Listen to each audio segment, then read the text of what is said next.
नमस्कार, disclosure with Vinod में आपका स्वागत है। और आज हमारे साथ डिस्क्लोज करेंगे डॉक्टर अभिजीत जसरोटिया, प्रवक्ता हैं भारतीय जनता पार्टी के। डॉक्टर साहब, आपका स्वागत है। और सवाल ये उठता है कि अब भारतीय जनता पार्टी की जो चुनावी प्रचार है उसमें ये आ रहा है कि अगर कांग्रेस को आपने वोट दिया या इंडिया ब्लॉक को वोट दिया तो साल साल के लिए प्रधानमंत्री आपको मिलेंगे।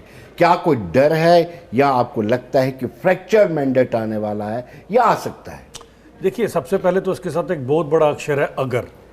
अब उस अगर के अगर आप जाएं तो कोई भी देश में पहले वोट देने वाला नहीं, लेकिन गलती से अगर किसी ने दे दिया वोट तो फिर तो सही बात है, क्योंकि अभी तक उनके प्रधानमंत्री इतने इंडिया अलायंस के, इनको खुद समझ नहीं आता कि प्रधानमंत्री कौन है और आम जनता कौन है उनके बीच में। तो इसीलिए ये दिक्कत आ सकती है। और जब भी देश में फ्रैक्चर मैंडेट रहा, जब भी इन सब चीज़ें रही, तो कोई भी सरकार अपना काम नहीं कर पाई।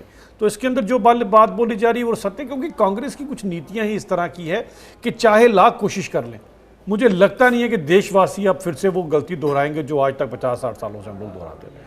राजनीति में कोई भी चीज़ अकल्पनीय नहीं होती है, लेकिन आप ऐसी कल्पना क्यों कर रहे हैं कि फ्रैक्चर मैंडेट आ सकता है? नहीं, हम तो बिल्कुल नहीं कर रहे, हम तो 400 पार की बात कर रहे हैं। फ्रैक्चर मैंडेट की तो वो बात करें जिनके लिए 40 का भी आंकड़ा पूछ पाना मुश्किल लग रहा है, तो वो बात करें। हम तो 400 पार की बात कर, क्लियर कट मैंडेट के साथ और क्लियर कट मेजॉरिटी के साथ माननीय नरेंद्र मोदी जी फिर से तीसरी बारी पुनः इस देश के प्रधानमंत्री बनने जा रहे हैं, जो 4 जून को आपके सामने हो जाएगा। मणिशंकर अय्यर और डॉक्टर फारूक अब्दुल्ला दोनों की स्टेटमेंट्स ऐसी हैं, ऐसे लगता है कि उनका पाक प्रेम फिर से जागा है, और ये तीसरे चरण के बाद। देखिए, बड़ा दुर्भाग्यपूर्ण होता है, खासकर जब मणिशंकर अय्यर तो खैर पुराने ही पाक प्रेम उनका था ही। अगर आपको याद होगा, पहले भी पाकिस्तान के आगे गुहार लगाते थे कि हमें भारतीय जनता पार्टी से बचाइए, हमें मोदी जी से बचाइए। मणिशंकर अय्यर जी का तो ट्रैक रिकॉर्ड ऐसा है। और बड़ी बात क्या है, आज मैं किसी चैनल के ऊपर डिबेट कर रहा था, उनकी प्रवक्ता एक तरफ तो कह रही थी हम इनके उसको बयानों को नहीं मानते हैं, और दूसरी तरफ वो ये कह रही थी हम खंडन भी नहीं करना चाहते इसका। तो आप खुद समझ सकते हैं। और रही बात फारूक साहब की भी बात आपके सामने ही है। अब बार बार ये एटम बम का जो हमें डर दिखाते हो भाई, एक बात याद रखो कि जिसके घर में आटा नहीं है खाने को, वो क्या है, बम पड़ा है उनके पास हमें डराने को। हम तो नहीं डरते, अब ये क्यों डरते हैं और क्यों डराना चाहते हैं, कम से कम इनको ये बताना पड़ेगा देश को। और सबसे बड़ी चीज समझने की जो जरूरत है, ये आज इस तरह के बयान क्यों दे रहे हैं? ये देश के लोगों को डराने के लिए बयान दे रहे हैं, और इनका पाक प्रेम आपके सामने ही है। अगर आज आप देखेंगे, जावेद राना इन्हीं के एक MLA हैं नेशनल कॉन्फ्रेंस के, आज उन्होंने कह दिया मुझे भारत में ही डर लगता है। अब इस हिंदुस्तान में अगर उन्हें डर लगता है तो उनके पास तो 1947 में जब देश का विभाजन किया गया था, कांग्रेस ने जब 2 नेशन थ्योरी इंप्लीमेंट कराई थी ब्रिटिशर्स की यहाँ पर, तो एक छोड़ के 2 नेशन बनाए गए, एक पाकिस्तान एक बांग्लादेश। ऑप्शन खुली है, आप जहां जाना चाहे जा सकते हैं। वैसे पाकिस्तान ज़्यादा अच्छा रहेगा, और उनको कोई बाया दिल्ली या उनको कोई भी बाघा बॉर्डर से जाने की जरूरत नहीं। 5 किलोमीटर की दूरी पे मेंढर से पाकिस्तान है। कहेंगे तो मैं हाथ पकड़ के छोड़ाऊंगा वहीं पर। देखते हैं कितने दिन आप पाकिस्तान में काटते हो, कितने सेफ वहां पर रहते हैं।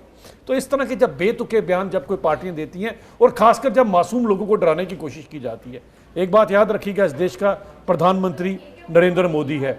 और नरेंद्र मोदी वो है जिन्होंने उस समय उड़ी और बालाकोट सर्जिकल स्ट्राइक करके पाकिस्तान को बता दिया था कि हम हमारी क्या कैपेबिलिटी है और क्या कैपेसिटी है। लेकिन हमारे देश को अगर फारूक अब्दुल्ला साहब या मणिशंकर अय्यर जैसे पाकिस्तान के एटम बम से डराएंगे तो हम डरने वाले नहीं। आप ये कहना चाहते हैं कि अल्पसंख्यक यहाँ से कूच कर और पाकिस्तान चले जाएं? देखिए, मैं कह रहा हूँ जावेद राना साहब को नहीं पसंद आ रहा हिंदुस्तान, वो कह रहे हैं मैं यहाँ सेफ ही नहीं हूँ। जहां आप सेफ नहीं हो तो फिर ऑप्शन आपके पास खुली है। वो तो कांग्रेस ने ऑप्शन आपको कब की दे के रखी थी, वो तो अंग्रेजों की 2 नेशन थ्योरी में तो ऑप्शन दे रखी है। अगर आप यहां पर सेफ नहीं हैं, जहां पर बाकी 30 करोड़ के जो मुस्लिम हैं वो सेफ हैं, अगर आप यहां पर सेफ नहीं तो आप दूसरी जगह ट्राई कर सकते हैं। इसमें कोई दिक्कत नहीं है और कोई परेशानी भी नहीं है। 5 किलोमीटर की दूरी है जी मेंढर से। मैं तो अभी थोड़े दिन पहले रजौरी पुंछ में था, पिछले 20-25 साल से रजौरी पुंछ जा रहे हैं, ज्यादा दूर नहीं है। आप ट्राई कर सकते हैं, उसमें क्या ट्राई करने में जी। अभिजीत जी, आप डरा नहीं रहे हैं, आप नहीं डराते हैं कि आरक्षण, OBC का आरक्षण, SC का आरक्षण, ये चला जाएगा मुस्लिम कम्युनिटी के पास अगर कांग्रेस की हुकूमत आती है या इंडिया ब्लॉक की हुकूमत आती है? देखें, प्रत्यक्ष को प्रमाण क्या आपके सामने कांग्रेस ने तो कर दिखाया। क्या कर्नाटक की चीज लोगों को, जो कर्नाटक में वो लोगों से क्या लोग जानते नहीं उसके बारे में कि 12% के लोगों को आपने 27% का आरक्षण दिया, और वो आरक्षण किसका था? OBC का आरक्षण, SC ST का आरक्षण। जब आपने कर दिखाया तो आके भी तो आपकी मंशा यही है। जब आप इस तरह की बातें करते हो तो आपके सामने ही कि आप चाहते हो कि धर्म के नाम पर फिर से देश के टुकड़े हो जाएं। देखिए, पहले ही धर्म के नाम पे आपने देश के एक टुकड़ा, दो टुकड़ा किया। हम अखंड भारत की बात करते हैं, आप भारत को खंड खंड करने की बात करते हैं। आप तो साउथ इंडिया को भी अलग करने की बात कर रहे थे कि नहीं कर रहे थे पिछले दिनों कांग्रेस वाले? तो जिस देश को मैं बताना चाहता हूं, खासकर आपके दर्शकों को बताना चाहता हूं कि एक से दो से तीन टुकड़े किए, और चौथा टुकड़ा जम्मू कश्मीर भी उन्होंने परोस दिया था पाकिस्तान को। ये तो नरेंद्र मोदी जी ने 90 के दशक में आकर लाल चौक में तिरंगा चढ़ाकर और उन टेररिस्टों को चैलेंज करके बताया कि यहां पर खड़ा है जिसने मां का दूध पिया, तुम में अब हिम्मत है तो इस तिरंगे को हाथ लगाकर दिखाओ। तो हम बच गए। उसके बाद 5 अगस्त 2019 को पूर्ण रूप से हम हिंदुस्तान का हिस्सा बन गए, जिसका हमें गर्व भी, और आज हम सेफ भी हैं उन सब चीजों को लेकर। वरना कांग्रेस तो चौथा हिस्सा भी कर गई थी इस देश का। हम देश को जोड़ने की बात करते हैं, कांग्रेस देश को तोड़ने की बात करते हैं। इसीलिए दुख की बात यह है कि देश के जब लोगों को गुमराह किया जाता है, और पर्टिकुलरली जब धर्म के नाम पर राजनीति की जाती है, तो हमारा फर्ज बनता है कि हम देश के सभी लोगों को बताएं कि सच्चाई क्या है। क्या आप ध्रुवीकरण की राजनीति नहीं करते हैं?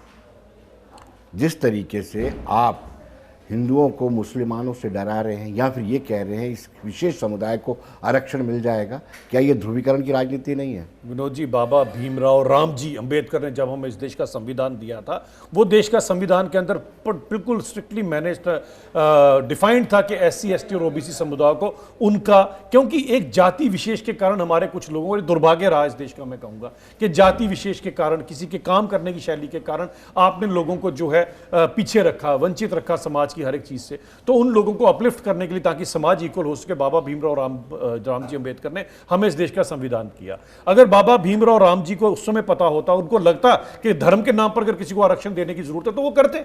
उनसे ज्यादा बुद्धिजीवी कौन थे जिनके पास 32 डिग्रियां थी? तो वो करते। उन्होंने नहीं किया, यानी कि उन्हें पता था कि धर्म के नाम पे, अगर हम ऑलरेडी अंग्रेज हमें धर्म के नाम पे बांट रहे हैं, अगर हम धर्म के नाम पे आरक्षण देंगे तो देश बढ़ जाएगा। लेकिन कांग्रेस क्या कर रही है? उन्हीं बाबा भीमराव रामजी अंबेडकर के बनाए हुए उसी कॉन्स्टिट्यूशन का खिलवाड़ उड़ाते हुए इन लोगों ने क्या कर्नाटक में इन्होंने आरक्षण नहीं दिया, आंध्रा में भी दिया था, वो तो हाई कोर्ट का स्टे लग गया उसके ऊपर, वरना वहां पर भी ये दे सकते। ये चाहते क्या है कांग्रेस वाले? चंद लोगों को आप खुश करने के लिए, अरे आप हमसे सीखिए, हम सबका साथ, सबका विकास, सबका विश्वास क्या होता है। अगर 2000 रुपया केंद्र से आता है, वो सारा बानों के खाते में भी जाता है और गीता देवी के खाते में भी जाता है। हमने कभी किसी को इस तरह से बांटा? क्या एम्स पे बोर्ड लगा के केवल हिंदू जाएंगे, या वंदे भारत पे? बांटने का तरीका अलग है। अब आप पब्लिक से ये कह रहे हैं, जनता से ये कह रहे हैं, वोटर से ये कह रहे हैं कि अगर 400 पार नहीं दिया तो ये बाबरी ताला लगा देंगे मंदिर पर। देखिए, कांग्रेस की, विनोद जी, कुछ भी कर सकती है कांग्रेस। शाहबानो के केस में सुप्रीम कोर्ट का फैसला था, क्या इन्होंने सुप्रीम कोर्ट के उस फैसले को दरनिकार करके उस बुजुर्ग महिला शाहबानो को, क्या उसको बुढ़ापे में भी बेचारी को उत्पीड़न सहने के लिए नहीं पीछे छोड़ा था? क्यों? क्योंकि उनके पास उस समय मेजॉरिटी थी। ये कुछ भी कर सकते हैं, इसमें क्या गलत बोल रहे हैं? हम सच्चे बोल रहे हैं। इनका बस चलेगा तो ये कर देंगे ये वाला काम। जिस हमारी 500 साल की हमारी आस्था के ऊपर प्रहार, और मैं कहना चाहता हूं एक मंगोल जो लुटेरा कहीं से आया जिसने हमारी आस्था पर प्रहार किया और हिंदुस्तानियों की आस्था पर प्रहार किया कि एक बनाए हुए मंदिर को तोड़कर वहां पर मस्जिद, अपने नाम से एक मस्जिद खड़ी कर दी। 500 साल लग गए उसको वापस पाने के लिए। रामलल्ला को अपना घर लेने के लिए वापस 500 साल लग गए। वहां पर एक समाज है जिनके पूर्वजों से लेके आज तक लोगों ने सिर पे पगड़ी और पांव में जूती नहीं डाली थी, 500 साल लग गए। अब जरा उस समाज को पर्टिकुलरली जाके उनसे पूछिएगा उनका दर्द क्या रहा होगा कि कितनी 8-10 पीढ़ियों ने अपने सिर पे पगड़ी नहीं डाली और पांव में जूती नहीं डाली। आज उनको कितनी खुशी मिली होगी कि 500 साल से जो हमारे साथ किया गया आज उसका न्याय मिला और रामलल्ला जी को अपना घर मिला। तो इसमें क्या गलत है? लेकिन कांग्रेस नहीं चाहती है। कांग्रेस अगर ये चीजें नहीं चाहती, इसी कारण तो कांग्रेस इस तरह की राजनीति कर रही है। और इसी कारण हम लोगों को कहना चाहते हैं कि अगर आप कांग्रेस के इस माया जाल में और इन बातों में नहीं फंसना चाहते हैं तो आपको भारतीय जनता पार्टी के साथ चलना है और हमें 400 पार संविधान को बदलना है। क्योंकि आपके बहुत सारे नेता कहते हैं कि कुछ बड़ा करना है और कांग्रेस कहती है संविधान बदलना चाहते हैं। देखें, जिन्होंने संविधान की परवाह नहीं की कांग्रेस ने, वो कम से कम संविधान के ऊपर हमें तो पाठ ना पढ़ाएं। अगर संविधान की इतनी फिक्र होती तो कम से कम धर्म के नाम पे आरक्षण ना करते। रही बात इस देश के अंदर जो चीज़ें मुझे लगता है सबसे ज़्यादा इंपॉर्टेंट इस देश के अंदर है, वो है 1 नेशन 1 इलेक्शन। हमें समझना पड़ेगा। मुझे लगता है भारत देश में अब जो पीछे कुछ चंद गरीब रह गए हैं उसका कारण हमारा यही है कि 1 नेशन 1 इलेक्शन, ये पूरे 5 साल, और ये सभी बुद्धिजीवी लोग जो आपका चैनल देख रहे हैं ये इसको चीज़ को समझेंगे और मेरी बात को इंडोर्स भी करेंगे। हमारे देश का सबसे बड़ा दुर्भाग्य ये है कि 5 के 5 साल हम लोग इलेक्शन मोड में रहते हैं। हर महीने किसी ना किसी स्टेट में कहीं ना कहीं चुनाव हो रहा था। उसके कारण क्या है, गवर्नमेंट का एक्सचेकर कितना खर्च होता है, उसके कारण सिक्योरिटी फोर्सेस का कितना, और कोई भी सरकार प्रॉपर टाइम से काम नहीं कर पाती है। क्या आपने करना, क्या आप चुनावों को देखो या सरकार को देखो। इसीलिए मुझे लगता है वन नेशन वन इलेक्शन सबसे ज्यादा जरूरी है और सभी लोगों को इसके लिए आवाज उठानी चाहिए और इवन अपोजिशन वालों को भी कहना चाहिए, क्योंकि जब हमारा देश आजाद हुआ था 1947 में तो वन नेशन वन इलेक्शन था और काफी सालों तक वन नेशन वन इलेक्शन रहा, लेकिन उसके बाद कांग्रेस को सरकारें तोड़ने का मजा आना शुरू हो गया। देश में इन्होंने आपातकालीन सरकार इमरजेंसी लगाने की उनको बातें इनके अंदर आ गई। 90 बार जब इन्होंने सरकारें गिराई, जिसमें से 50 बार तो केवल इंदिरा गांधी जी ने गिराई थी, उसके बाद पूरे देश का समीकरण बदल गया। हर एक जगह पे चुनाव जो हो रहे हैं कांग्रेस की वजह से हो रहे हैं। लेकिन आप भी वही लाइन टू कर रहे हो, खरीद फरोख्त आपने भी किए, 226 MLA खरीदे हैं, 4 सरकारें गिराई हैं। देखें जहां जहां पर सरकारें घिरी हैं, थोड़ा बहुत जो भी हुआ है उसके अंदर कहीं ना कहीं कोई बड़े, देखिए एक at the end of the day Vinod ji एक चीज मानना पड़ेगी कि हर एक हिंदुस्तानी मूलतः हिंदुस्तानी है, हृदय से हिंदुस्तानी है। जब वो देखता है कि ऐसी पॉलिटिकल पार्टी है जिसकी जो मेन जो सोच है या बॉटम लाइन जो जिसकी है, या जिस पार्टी के हमेशा सिद्धांत ये रहे हैं कि सर्वप्रथम अपना देश, उसके बाद पार्टी, उसके बाद अपना आप, ऐसे लोग जब आइडियोलॉजी से जुड़ना चाहते हैं तो उसके अंदर अगर कोई यहाँ से वहाँ आता है तो उसमें लोगों को इस तरह से नहीं सोचना चाहिए। कम से कम 90 बार तो सरकार नहीं गिराई और 50 बार केवल एक ही इनकी प्रधानमंत्री ने सरकारें गिरा दी। कम से कम जब कांग्रेस वाले इस तरह के सवाल पूछते हैं पहले अभी 10 साल मिले हैं अभी। हाँ जी, उन्होंने 70 साल हुकूमत किया, आपने 10 साल हुकूमत की, 4 आपने गिरा दी। 70 साल अगर आप हुकूमत करेंगे आप पता नहीं कितनी गिराएंगे, क्योंकि लाइन तो सेम ही टो कर रहे हैं आप, कोई ज्यादा अंतर नहीं है। नहीं विनोद जी, मैं एक बात जो यहाँ पर कहना चाहता हूँ, सबसे इंपॉर्टेंट ये है कि अगर कोई जिसके लिए सर्वप्रथम देश है और देश के लिए काम करना चाहता है तो आए हमारे पास, और देश के लिए देश से ऊपर कुछ नहीं होता। स्वर्गीय अटल बिहारी वाजपेयी जी कहते थे कि सरकारें आती जाती रहेंगी, पार्टियां बनती बिगड़ती रहेंगी, देश रहना चाहिए। तो देश हित में कोई भी आना चाहता है और देश हित में कुछ भी करना पड़े, मैं कहता हूं उसके लिए बड़ा अच्छा है, हमें जरूर करना चाहिए ऐसा। कांग्रेस मुक्त भारत की बात करते हैं आप, कांग्रेस युक्त भाजपा होती जा रही है। अब देखिए ना, कहीं ऐसा ना हो कांग्रेस का विचार, कांग्रेस की विचारधारा आप पर प्रभावी हो जाए। देखिए कांग्रेस के अंदर सभी के सभी गलत लोग थोड़ी ना, जो कांग्रेस के अंदर अच्छी विचारधारा वाले अच्छे लोग थे वो भारतीय जनता पार्टी में आ गए, तो उसमें गलत क्या है? अशोक चौहान, देखिए आदर्श घोटाले की आप बात करते हैं। देखिए जो चीज़ें कानून में के पैरामीटर्स के ऊपर, जिसके कोर्ट के अंदर हर चीज़ें चलती हैं, उसके अंदर आपको कि यहाँ आने से किसी को अगर कोई बचाव मिल जाएगा या कोई इनको सेफ्टी मिल जाएगी तो ये बहुत गलत है। इस देश का कानून सबसे ऊपर है। कानून प्रधानमंत्री के लिए भी वही है, संतरी के लिए भी वही है, कानून हर इंसान के लिए। अगर किसी को कानून ने क्लीन चिट दी है तो मैं और आप और बाकी कौन होते हैं उस पर कटाक्षी करने वाला। लेकिन 26 कंपनियां, खुद प्रधानमंत्री ने कहा था कि 26 कंपनियां ऐसी हैं जिन्होंने इलेक्टोरल बॉन्ड्स में अपना पैसा दिया है, उसमें से 16 ऐसी, हालांकि 26 वो कंपनियां मैं बता रहा हूँ जिन पर ईडी ने रेड्स की है, और 16 ऐसी कंपनियां हैं जिन्होंने एक्शन होने के बाद पैसा दिया है। तो कहीं ना कहीं आप भी तो उन सभी एजेंसीज का खुलकर इस्तेमाल कर रहे हैं, दिल खोल कर। विनोद जी, ईडी अगर कहीं पे रेड कर रही है, ईडी कुछ कर रही है, तो ईडी को क्या कानून, ईडी के ऊपर कानून नहीं बैठा? उनको भी कानून से परमिशन लेनी है हर एक चीज़ की। इस देश में आज भी अगर किसी दो इंसानों की आपस में लड़ाई होती है, वो कहते हैं child see you in court.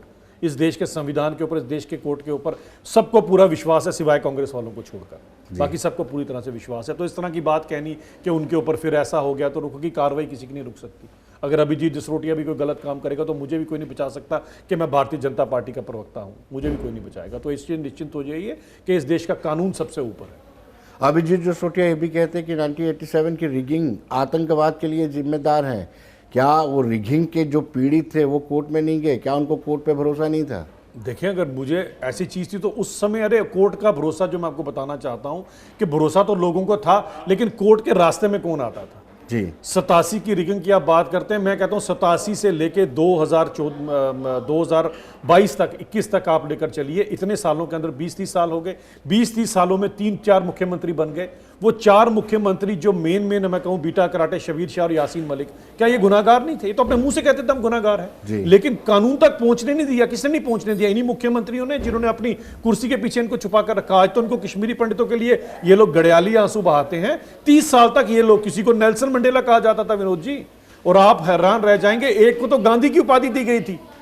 सोचे, जिन्होंने लोगों का रक्तपात किया, जिन्होंने मासूमों को मारा, जिन्होंने टीकालाल टपरू जैसे इंसान को जब गोलियां मारी गई विनोद जी, वो क्या मंजर होगा देखने वाला कि उस समय उसके आगे पीछे फिल्मी स्टाइल में मोटरसाइकिल घुमाई गई। वो बेचारा एक एक पानी की बूंद को तरसता रहा, और उस समय फारूक साहब कुर्सी पे थे। तो आप खुद सोचिए, अगर उनको इतने सालों बाद अगर आज इंसाफ मिला, वो तो क्यों मिला? क्योंकि कानून आज अपना रोल पूरी तरह से कर पा रहा है, कानून के रास्ते में कोई नहीं आ रहा।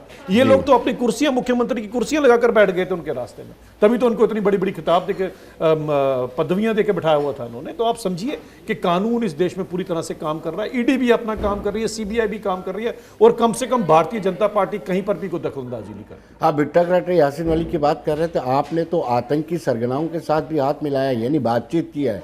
मैं बात करूँ लालकृष्ण आडवाणी की, जब वो डेप्यूटी प्राइम मिनिस्टर हुआ करते थे, गृह मंत्रालय भी उनके पास था। देखिए, बातचीत, मैंने कहा ना कि अगर कहीं पर ये किसी ऐसी चीज़ की गई, एक बार कोशिश जरूर की गई होगी इन सब चीज़ों के लिए, लेकिन मुझे लगता है कि कोशिश की गई, लेकिन वो चीज़ें उस समय उस समय का बात कुछ और थी, आज बात कुछ और है। आज हम चीज़ों को समझ रहे हैं क्या नहीं कहने, उस समय की बातों के अंदर अगर कहीं कहीं कोशिश की भी की गई थी तो मैं उसमें कोई मणिशंकर अय्यर स्टेटमेंट देता है, डॉक्टर फारूक अब्दुल्ला स्टेटमेंट देता है, लेकिन आप बस लेकर के लाहौर चले जाते हो, बिना निमंत्रण के आप पाकिस्तान चले जाते हो, वो जायज़ है? विनोद जी, बड़ी बात यह आती कि मंशा क्या है। आप मंशा समझिए ना कि क्या है। उस समय अगर अटल जी ने एक प्रयास किया था, क्योंकि अटल जी का मानना था कि आप अपना जो भूगोलिक आपका जो नेबर है आप उसको नहीं बदल सकते, उनका ये मानना था। उन्होंने कोशिश करके देखी, अब उन्होंने जो कोशिश की थी उसके बदले में हमें क्या मिला? कारगिल मिला।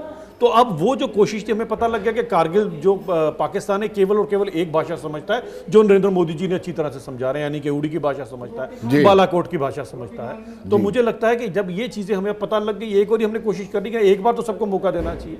हमने सुधरने का मौका इनको दिया था। अब आज दिक्कत ये है कि जनाब, हमें पाकिस्तान अपने बम से इतना नहीं डराता है जितना हमें मणिशंकर अय्यर जी पाकिस्तान के बम से डराते हैं, या फारूक साहब हमें पाकिस्तान के बम से डराते हैं। सोचिए, इतना डर हमें पाकिस्तान ने नहीं कभी तक आज तक हमारे आगे इतने दाड़े मारे अपने बम के, जितने हमारे पर ये दाड़े मार रहे हैं। तो अब हम क्या सोचें, आप इस तरफ हैं या किस तरफ हैं? अभिजीत जी, हम कमज़ोर हुए, मजबूत हुए हैं। देखिए, देश के अंदर के लोग इस तरह की बातें करते हैं। जावेद रैना कहते हैं कि मुझे दिक्कत होती है, असहाय महसूस करता हूँ मैं जो भारत में रहने के लिए। मणिशंकर अय्यर कहते हैं कि उनका सम्मान करना चाहिए, परमाणु शक्ति हैं वो। डॉक्टर फारूक अब्दुल्ला चूड़ियाँ दिखाते हैं। मैं समझ हम कमज़ोर हैं कि मजबूत हैं? देखिए, मैं आपको बताना चाहता हूँ कि मैंने जावेद राना साहब के बयानों के लिए तो मैंने बता दिया उनको, मुझे जब बोलेंगे मैं पहुँच जाऊँगा मेडर, मुझे कोई दिक्कत नहीं है इसमें, जब कहेंगे आ जाएंगे। और जिस तरह से तारा बिना वीज़ा के पाकिस्तान गया था, या हमारे प्रधानमंत्री के, उससे अभिजीत जसरोटिया बिना वीज़ा के जा सकता है, इतना दम रखता हूँ। अब दूसरी बात आपकी, हमारा देश कमज़ोर है या मजबूत हुआ है। आज सोचिए, आपका देश जहाँ पर यूनाइटेड नेशन फेल हो जाता है, वहाँ पर नरेंद्र मोदी जी चलते हैं। अगर दो बड़े बड़े मुल्क जो आपस में लड़ रहे थे, उनका अगर युद्ध यूनाइटेड नेशन नहीं रुकवा पाई, लेकिन नरेंद्र मोदी जी ने उनका युद्ध रुकवाया, और अपने ही बच्चे वहाँ से नहीं निकाले, पाकिस्तान के बच्चे भी निकाले। बच्चे तो सभी के एक जैसे होते हैं, और हम कोई मतभेद उसमें करना नहीं चाहते, सबको वहाँ से निकाला गया। तो क्या आपका देश आगे बढ़ा या पीछे गया? सोचने वाली बात है। आज पाकिस्तान हिम्मत करके दिखाए किसी चीज़ के ऊपर। वो भी समय था कि हमारे सैनिकों के सिर काट कर ले जाते थे पाकिस्तानी, और हमारे सैनिकों के हाथ पीछे बांध दिए जाते थे, कुछ कर नहीं पाते थे। कितना असहाय समझता होगा एक फौजी जवान जो बॉर्डर पे खड़ा और उसके जो साथ का जवान था उसका सिर किसी ने काट कर लिया, वो बदला भी नहीं ले सकता। कितना असहाय समझता, क्योंकि कांग्रेसियों ने पीछे से उनको कड़ी लगा दी। आज हाथ पाकिस्तान जरा एक बारी कर तो कुछ दिखाए, घर में घुसकर मारते हैं। तो आप बताएं, आपका देश आगे गया या पीछे गया? आज कितने बड़े बड़े देशों के प्रधानमंत्री जो आकर आपके नरेंद्र मोदी जी के चरण स्पर्श करना चाहते हैं दिल से। ऐसा नहीं कोई नरेंद्र मोदी जी को शौक है कि मेरे कोई चरण आके स्पर्श करे, लेकिन दिल से एक इज्जत होती है। जैसे अगर मुझे भी कभी मिलेंगे तो मेरा भी दिल करेगा कि उनके चरण स्पर्श करने चाहिए, क्योंकि हमारे पास एक इतना बड़ा प्रधानमंत्री है जिसे पूरी दुनिया मानती है। मैं तो कहता हूं कम से कम उस प्रधानमंत्री से कुछ तो सीखो जी, और कुछ ना कुछ अपने उस रोल मॉडल जो आपका कांग्रेस का है, जो बेचारा लॉन्च होते होते जिसकी सारी जिंदगी निकल गई, उसको भी कुछ सिखाओ। अभिजीत जी, आपने कहा कि भारतीय जनता पार्टी की अगुवाई वाली एनडीए सरकार ने, खासतौर पर नरेंद्र मोदी के नेतृत्व वाली सरकार ने बहुत कुछ किया, और कुछ पहली बार हुआ। जैसे यूएसए में जाकर के आपकी बार ट्रंप सरकार, बाइडेन आ गए। उसके बाद आपने पहली बात हुआ, कोर्ट ने कहा कि आपको चुनाव करवाने चाहिए, और यूनाइटेड नेशन ने कहा कि लोकतंत्र खतरे में। ये सारी चीज़ें पहली बार हो रही हैं। देखिए, हाउडी मोदी भी हुआ था। आज तक बताएं कभी ना किसी ने कि हाउडी मनमोहन सिंह जी हुआ, या हाउडी इंदिरा गांधी जी हुआ, या हाउडी नेहरू जी कभी हुआ आज तक कभी?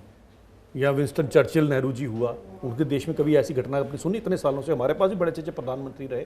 इस प्रधानमंत्री में ऐसा क्या है कि दूसरे देश में जब जाते तो उस देश में उनको इतना सम्मान दिया जाता है, इतनी इज्जत दी जाती? कुछ बात तो है हमारे प्रधानमंत्री। देश के लोग क्यों नहीं इज्जत देते हैं? देश के कांग्रेस के लोग क्या क्या कहते हैं, कांग्रेस के लोग देश से बेना, आप इतनी बात समझ लीजिए। कांग्रेस वालों को लगता है, अब क्या कहूं, जिस हिसाब से अगर आप कहेंगे तो फिर गलत होगा, अब जिस हिसाब से वहां पर फवाद खान राहुल गांधी जी को प्रमोट कर रहे हैं, जिस हिसाब से वहां पर पाकिस्तान में ये कहा जा रहा है कि इनके राहुल गांधी जी को प्रधानमंत्री बना दो, तो फिर इनका ज्यादा वोट बैंक कहाँ है, ये आप सोच सकते हैं ना। मैं तभी कहता हूं कि इनको एक ट्रायल लेना चाहिए। यूनाइटेड नेशन का, आपने यूनाइटेड नेशन का जिक्र नहीं किया, यूनाइटेड का जिक्र किया। देखिए यूनाइटेड नेशन को मैं एक शायद उन्हें बुरा लगेगा जो कि मैं यूनाइटेड नेशन को एक डिफंक्ट ऑर्गेनाइजेशन मानता हूं। जो दो देशों का युद्ध नहीं रुका सके, आज नरेंद्र मोदी जी यूनाइटेड नेशन से बड़े हैं, उन्होंने रुकवा दिया। मुझे बताएं से यूनाइटेड नेशन जरा अपना डाटा निकाल के देते कि आप कितनी जगह पे कामयाब हुए लड़ाई रुकवाने के लिए, कितने लोगों से आपने उनके न्यूक्लियर वेपन या एटम बम इनके ऊपर आपने कोई नकेल कसी। और ऐसे ऐसे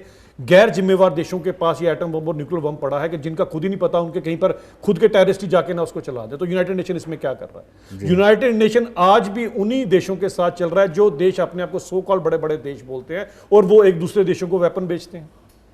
तो कम से कम यूनाइटेड नेशन अगर सही में यूनाइटेड नेशन है, तो अपना रोल तो निभाए। सुप्रीम कोर्ट इलेक्शन करवाने के लिए बोल रही है। जब आप देखें विनोद जी, मैं सुप्रीम कोर्ट के पास जाऊंगा, मैं बोलूंगा अगर उनको कुछ, तो सुप्रीम कोर्ट तो आगे से कुछ ना कुछ उनको तो निर्णय लेना है, किसी न किसी चीज के ऊपर बात तो करनी है। लेकिन जब चुनाव कराने हैं, हमारे यहाँ पर जो इलेक्शन कमीशन है that is a independent body. अब जो गए भी थे उनको इतनी चीज तो समझनी चाहिए कि ये इंडिपेंडेंट बॉडी है जिसको किसी का भी बायस नहीं होती किसी तरफ। अगर वो गए हैं वहां पर तो उन्होंने भी अपना डिसीजन दिया है, जो डिसीजन दिया है सर्वहाते पर। देखते हैं क्या होता है आने वाले समय। आप कह रहे हैं कि भारत का कद बड़ा लगातार बढ़ा है 2014 के बाद से, क्या यूनाइटेड नेशन सिक्योरिटी काउंसिल में परमानेंट मेंबरशिप मिल सकती है भारत को? देखिए आज मुझे लगता है सबसे बड़ा दावेदार अगर कोई है तो भारत है इसके लिए। भारत क्यों दावेदार है? एक तो भारत 11वें नंबर की अर्थव्यवस्था पे, जब पूरी दुनिया ग्रो कर रही थी, हम डीग्रो कर रहे थे, 11वें से हम 5वें आए, 5वें से आप तीसरे नंबर पर पहुंच जाएंगे और फिर आप पहले नंबर पर भी होंगे, तो आपकी अर्थव्यवस्था सबसे पहले स्टेबल है। दूसरी बात मुझे लगता है सबसे बड़ा अगर हक किसी का है परमानेंट सीट के ऊपर तो वो भारत का है। भारत का इसलिए है कि आज तक आप इतिहास उठा के देख लीजिए, मैं कहता हूं आप पुराने काल से भी भारत का इतिहास उठा के देख लीजिए, जब से सनातन है तब से इतिहास उठा के देख लीजिए। मैं बताना चाहता हूं आज तक कभी भी किसी भारत या भारतीय ने सबसे पहले कभी किसी को पर अटैक नहीं किया। हमारे भारत ने कभी किसी पर अटैक नहीं किया। हाँ, जब हमारे पर किसी ने अटैक किया तो हमने उसके दांत जरूर कट्टे किए। ऐसे देश जिसकी क्रेडिबिलिटी है, आज भारत को मैं बोलता हूं कि वासुदेव कुटुंबकम हम ही हैं। और बताएं किस देश में वासुदेव कुटुंबकम की बात की जाती है? हम पूरी दुनिया को अपना घर समझते हैं। यूनाइटेड नेशन को भी ये चीज रियलाइज करनी चाहिए। मुझे लगता है अगर वो ऐसा नहीं करें तो फिर मैंने जैसे कहा वो बायस्ड है, चंद देशों के हाथों में यूनाइटेड नेशन खेल रहा है।